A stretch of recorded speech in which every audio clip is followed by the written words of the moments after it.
Auto immune disorder எடுத்துக்காட்டுக்கு auto immune disorder madam சொன்னாங்க. நிறைய ஆட்டோ இம்யூன் டிசார்டர் இருக்கு. அதுக்கெல்லாம் மருந்து இருக்கா மேடம்? மருந்து இல்லைன்னு ஊரே சொல்றாங்க. நீங்க என்ன ஆட்டோ இம்யூன் டிசார்டர் அப்படின்றத ஏன் சாதாரணமா சொல்றீங்க? ஆட்டோ இம்யூன் டிசார்டர்ல முத்திரைகள் மூலமாக, சித்த முத்திரை மூலமாக குணமானவர்கள் எக்கச்சக்கமான பேர் இருக்காங்க. ஏன்னா முதல்ல ஆட்டோ இம்யூன் டிசார்டர்னா என்னன்னு நம்ம தெரிஞ்சுக்கணும். முதல்ல ஆட்டோ இம்யூன் டிசார்டர் ஏன் வருது என்ன அப்படின்னு பார்த்தா, இந்த ஆட்டோ இம்யூன் டிசார்டர் வர்ற அத்தனை பேருக்கும் ஒரே மாதிரியான ஹிஸ்டரி இருக்கும். கடுமையான மன அழுத்தத்தை தொடர்ந்து இந்த ஆட்டோ இம்யூன் டிசார்டர் வந்துடும். எதானாலும் இருக்கலாம். வெளியே சொன்னதா இருக்கலாம், சொல்லாத மன அழுத்தமாகவும் இருக்கலாம். அப்ப இந்த ஆட்டோ இம்யூன் டிசார்டர் ஏதேனும் ஒரு கடுமையான மன அழுத்தத்தை தொடர்ந்து வந்ததா இருக்கு. அப்ப என்னதாங்க ஆட்டோ இம்யூன் டிசார்டர்னா என்ன? ஆட்டோ இம்யூன் டிசார்டர் நம்ம உடம்புல இருக்கக்கூடிய எதிர்ப்பு சக்தி அணுக்கள். வெளியே இருந்து ஒரு கிருமி வந்துச்சுன்னா என்ன பண்ணணும்? எதிர்ப்பு சக்தி அணுக்கள் நீ வராதன்னு தடுத்து ஸ்டாப் பண்ணணும். என் வீட்டுக்குள்ள வராத அப்படின்னு சொல்லி தடுக்கணும். வீட்டில் இருக்க வாட்ச்மேன் அல்லது வீட்டில் இருக்கக்கூடிய குடும்ப தலைவர் என்ன பண்றாரு? வெளியே இருந்து யாரோ ஒருத்தவங்க தேவையில்லாம வீட்டுக்குள்ள வராங்க. அப்ப இவங்க ஆபத்தானவர்கள் வராதன்னு தடுத்து நிறுத்தணும். இதுதான் இம்யூனிட்டியோட எதிர்ப்பு சக்தி அணுவோட வேலை. எதிர்க்கணும். அதான் எதிர்ப்பு சக்தி அணுக்களோட வேலை. இப்ப இது என்ன பண்ணிடுது அப்படின்னா, இந்த எதிர்ப்பு சக்தி அணுவானது வீட்டில் இருக்கக்கூடிய அப்பா அம்மா தாத்தா பாட்டி குழந்தைங்க இருக்காங்க இல்லையா, இவங்களையே எதிரி நினைச்சிட்டு வீட்டை விட்டு தூக்கி வெளியே தூக்கி போட்டுருது. இதுதான் ஆட்டோ இம்யூன் டிசார்டர். ஆட்டோனா தனக்குத்தானே, இம்யூன்னா எதிர்ப்பு சக்தி அணுக்களை உருவாக்குவது. அதாவது தனக்குத்தானே எதிர்ப்பு சக்தி அணுக்களை உருவாக்குவது. தன் செல்களுக்கு எதிராக தானே எதிர்ப்பு சக்தி அணுக்களை உருவாக்க தான் ஆட்டோ இம்யூன் டிசார்டர். இது எங்கிருந்து வருது அப்படின்ற ரூட் காசை நம்ம கண்டுபிடிக்கணும். எங்க இருந்து வருதுன்னு பார்த்தா திரும்பவும் மன அழுத்தம் இருக்கும். ஆட்டோமேட் டிசார்டர் இருக்க எல்லாத்துக்குமே மன அழுத்தம் இருக்கும், சந்தேகமே இருக்காது. அது தொடங்கின காலகட்டத்தை பார்த்தீங்கன்னா கரெக்டா மன அழுத்தம் இருந்த காலகட்டம் தான் அந்த ஆட்டோமின் டிசார்டர் தொடங்கியிருக்கும். அப்போ அதுக்கு மன அழுத்தத்திற்கும் ஆட்டோமின் டிசார்டருக்கும் என்ன சம்பந்தம் அப்படின்னா, இந்த அண்டத்தில் உள்ளதான் பிண்டத்தில் இருக்கும். நம்ம உள்ளிருப்பது தான் வெளியும் செய்கையாக மாறும். அப்ப வெளியிருந்து ஒரு எதிரி வந்தா அடிக்கலாம், தன்னைத்தானே அடிச்சுக்கிட்டா, தன்னைத்தானே வருத்திக்கிட்டா. வெளியிருந்து யாரையாவது குற்றம் சொல்றது ஒரு குணம். யாராவது எந்த தப்பு பண்ணாலும் அவ தான் காரணம்ன்றவாங்க. வீட்டில் மனைவிமார்களோட ஒரு பொதுவான பழக்கம் அப்படித்தானே? எது நல்லது நடந்தாலும் அதுக்கு நம்ம தான் காரணம். எது கெட்டது நடந்தாலும் நம்ம வீட்டில் இருக்கவங்க மேல தூக்கி போட்டுருவோம். எது கெட்டது நடந்தாலும் நம்ம வீட்டுக்காரர் தான் காரணம். எது நல்லது நடந்தாலும் அதுக்கு நம்ம தான் காரணம். அப்படி ஒரு ஹேபிட் வச்சிருப்போம். இதாவது பரவாயில்ல, குற்றத்தை தூக்கி மற்றவங்க மேல போடுறது. இந்த குற்றத்தை தான் மேலேயே போட்டுக்கிறது பாருங்க, அதை விட டேஞ்சரானது. குற்றத்தை மற்றவங்க மேல போடுறது கூட பரவாயில்லை, பிரச்சனையே இருக்காது. நான் ஏதோ தப்பு பண்ணிட்டனோ, நான் பண்றது தப்பாயிருச்சோ, அப்ப தன்னைத்தானே மன்னித்துக் கொள்ள தவறு எல்லாரும் தான் பண்ணுவாங்க. மற்றவங்கள மன்னிக்காத நிலையில தன்னைத்தானே மன்னித்துக் கொள்ள முடியாத நிலை. தனக்குத்தானே குற்றவாளியை தன்னைத்தானே நிறுத்திடுறது, தன்னைத்தானே குற்றம் சொல்லிக் கொள்வது. அப்ப என்ன பண்ணுது? உங்களுக்கு எதிராக நீங்களே இருக்கீங்க, வேற யாரும் வெளியே இருந்து எதிரி வேண்டாம். உங்களுக்கு எதிராளியாக யார் இருக்கீங்க? நீங்களே இருக்கீங்க. அப்போ உங்க செல் என்ன பண்ணும்? நீங்க உங்களை நீங்களே எதிரியா நினைச்சுக்கிட்டீங்க. அப்போ உடம்புல இருக்க செல் என்ன பண்ணும்? நீங்க எப்படி இருக்கீங்களோ அதை தானே உங்க செல்லும் பண்ண போகுது.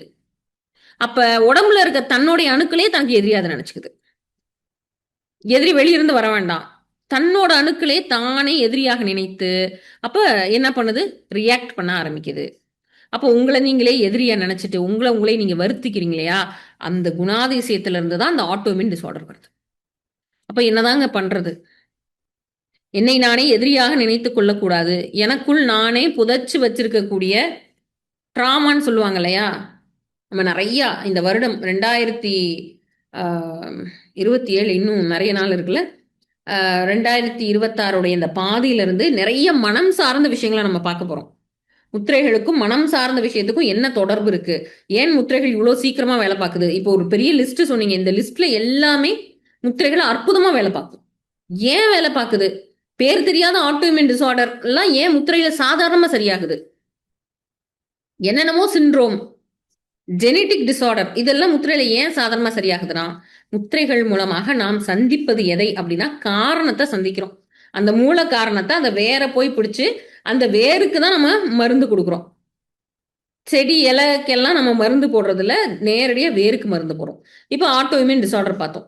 நமக்கு நாமே நம்மை நாமே குற்றவாளியாக நிறுத்திக் கொண்டால், நம்ம நாமே வந்து மன்னித்துக் கொள்ளவில்லை என்றால், அவங்களுக்கெல்லாம் ஆட்டோ இம்யூன் டிஸார்டர். நீங்க மத்தவங்கள ஷவுட் பண்ணா கூட, மத்தவங்கள மன்னிக்கலனா கூட கொஞ்சம் தான் பிரச்சனை. நம்ம நாமளே மன்னிக்கலன்றது அதை விட அடுத்த லெவல் பிரச்சனை. அப்ப தன்னைத்தானே எதிரியாக நினைத்துக் கொள்வது, தனக்குள் தானே ஒரு உள் போராட்டத்தை நிகழ்த்திக்கிட்டே இருக்குது. நம்ம செல்லும் அந்த வேலையை பார்க்க ஆரம்பிச்சு தனக்குள் தானே போராட்டத்தை நிகழ்த்து. சரி, அதுக்கு தீர்வு என்ன? நமக்குள் நாமே இருக்கக்கூடிய உள் போராட்டத்தை விட்டு வெளியே வரணும். எப்படி வெளியே வருது? அவ்வளவு ஈஸியா என்ன அது? ஏன்னா இது மனம் சம்பந்தப்பட்டது தானே. மனம் சம்பந்தப்பட்டது எல்லாமே நம்மளுக்கு அவ்வளவு எளிமையாலாம் சாதாரணமாலாம் ஹேண்டில் பண்ண முடியாது. மனம் சார்ந்த பிரச்சனையை வந்து ஏதோ ஒரு குணம் இருக்குன்னு வைங்களேன். ஒருத்தரை பழி வாங்கக்கூடிய குணம் இருக்கு. அப்படியே நான் வந்து உடனே வந்து அந்த பழி வாங்கக்கூடிய குணத்தை விட்டு வெளியே வர முடியுமானா முடியாது. மனம் சார்ந்த விஷயத்தை விட்டு அவ்வளோ எளிமையாக வெளியே வர முடியாது. அப்ப உன்னை நீயே குற்றவாளியா நினைக்கிற, உனக்குள்ள நீயே ஒரு கான்ஃபிளிக்ட் ஆஃப் தாட் வச்சுக்கிட்டே இருக்க. ஒரு எதிர்ப்பு எதிர்ப்பு உணர்வு உனக்கு நீயே கிரியேட் பண்ணிக்கிற. உன் செல்லும் உனக்கு ஆன எதிர்ப்பு சக்தி அணுக்களை அதுவே கிரியேட் பண்ணிக்குது. அப்ப அதை விட்டு எப்படி வெளியே வர்றது அப்படின்னு பார்த்தா, உள்ள இருக்கக்கூடிய அந்த அழுத்தத்தையும் உள்ள இருக்கக்கூடிய அந்த சோகத்தையும் நமக்கு நாமளே எதிரியா நினைக்கக்கூடிய அந்த மனோபாவத்தையும் முதல்ல உள்ள இருக்கிறத தூக்கி வெளியே போடணும். வெளியே போட்டா மட்டும்தான் என்ன ஆகும்? இந்த ஆட்டோ இம்யூன் டிஸார்டர் சரியாகும். இந்த ஆட்டோ இம்யூன் டிஸார்டர் இருக்க எல்லாருமே ஒரு சொல்ல முடியாத, விளக்க முடியாத ஒரு துக்கத்துக்குள்ள இருப்பாங்க. அப்ப அதை விட்டு எப்படி வெளியே வருவது அப்படின்னு பார்த்தா, எல்லாருக்கும் துக்கம் இருக்கும். துக்கம் இல்லாதவங்க யாருமே கிடையாது. அது எப்பொழுது தன் அளவுக்கு மீறி போகுதோ அப்பதான் பிரச்சனை தொடங்கும். ரொம்ப எளிமை. இப்போ உள்ள இருக்க துக்கத்தெல்லாம் வெளியே தூக்கி போடுறதுக்கு போன வாரமே பார்த்தோம் தாமரை முத்திரை. எந்தெந்த மருத்துவ முறைகள்லயோ சரியாகாத ஆட்டோ இம்யூன் டிஸார்டர் எல்லாம் இந்த தாமரை முத்திரையில் சரியாக இருக்கிறது. ரொம்ப எளிமையான தாமரை முத்திரையில எப்படி சரியாகும் அப்படின்னா, இந்த தாமரை முத்திரை அவங்க முதல்ல பிராக்டிஸ் பண்ண ஆரம்பிக்க நெஞ்சு பகுதியில ஒரு அழுத்தம், ஒரு பெருமூச்சு, அடுத்து உச்சி பகுதியில ஒரு வலி, அழுத்தம், இதெல்லாம் ஒவ்வொரு ஸ்டெப்பா வரும். அடுத்து தன்னை அறியாமல் அழுகக்கூடிய நிலை. நான் உள்ள இருக்க எல்லா இறுக்கங்களும் என்ன ஆகுது? ஷெட் அவுட் ஆகுது. அழுது செட்டில் ஆன பிறகு தாமரை முத்திரை மேலும் மேலும் அடுத்து தொடர தொடர காரணமற்ற ஒரு மகிழ்ச்சி உணர்வு நமக்குள்ள வந்துகுது. சரி, இதுக்கெல்லாம் என்ன ப்ரூஃப்? இதுக்கெல்லாம் என்ன ப்ரூஃப் அப்படின்னா, தற்பொழுது அதன் மூலமான குணமான அத்தனை பேரும் ப்ரூஃப். பல வருஷமா மனசுல வந்து பெரிய ஆதங்கம், ரொம்ப வருத்தம், ரொம்ப மனப்பிரச்சனை, ஹார்ட் ப்ராப்ளம் எல்லாமே வந்து அவங்க ரொம்ப டவுனா இருந்தாங்க. அதுக்கப்புறம் அவங்கள ஆன்லைன்ல கன்சல்ட் பண்ண வச்சு தனலட்சுமி மேம் கிட்ட ஒரு அப்பாயின்மெண்ட் ஃபிக்ஸ் பண்ணி அவங்க பேசினாங்க. அதுக்கு முன்னாடியே நான் வந்து அவங்களுக்கு தாமரை முதிரை கொடுத்தேன். அதுல வந்து இப்போ ரொம்ப காம் டவுன் ஆயிருக்காங்க. She is very calm now. Doctor Sali Jayakalpana நேரடி வழிகாட்டுதலில் வாழ்வை மாற்றும் 100 நாள் சித்த முத்திரை பயிற்சி வகுப்பு விரைவில் தொடங்குகிறது. இப்போதே முன்பதிவு செய்யுங்கள். இது வெறும் பயிற்சி அல்ல, உங்கள் வாழ்வியல் மாற்றம். மேலும் விவரங்களுக்கு டிஸ்கிரிப்ஷனை பார்க்கவும்.